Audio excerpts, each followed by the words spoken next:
இந்த கஸ்டமரோட ப்ளவுஸ் வந்து ஸ்டிச் பண்ணி முடிச்சிட்டேன். நெக்ஸ்ட் வந்து இவங்களுக்கு வந்து எப்படி அமௌண்ட் வந்து கால்குலேட் பண்ணி எழுதுவேன்னு சொல்லி காட்டுறேன். ஆல்ரெடி சேரீ வந்து ஓரம் அடித்து ஃபால்ஸ் வச்சாச்சு. ஃபால்ஸ் நான் தான் வாங்கினேன்.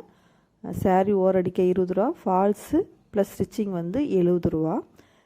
இந்த லைனிங் ப்ளவுஸ் வந்து ஸ்டிச் பண்ணியிருக்கேன், நாட் வச்சுருக்கேன், அவ்வளோதான். இதோட ரேட் வந்து ஸ்டிச்சிங் சார்ஜ் வந்து 200 ரூபா.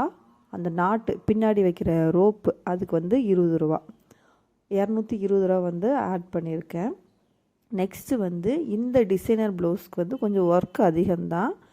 பின்னாடி வந்து ஸ்டோன் எல்லாமே பிரித்து மறுபடியும் ஒட்டியிருக்கேன். ஸ்லீவுக்கு வந்து இந்த டிசைன் கொடுத்துருக்கேன். பேக்லேயும் ஸ்கேலப் வச்சு ஃபினிஷ் பண்ணியிருக்கேன். இதோட அமௌண்ட் வந்து 500 ரூபா. மொத்தம் வந்து 810 ரூபா வந்துச்சு. அட்வான்ஸ் வந்து 100 ரூபா வாங்கியிருந்தேன். 710 ரூபா கஸ்டமர்கிட்ட நான் வாங்கணும்.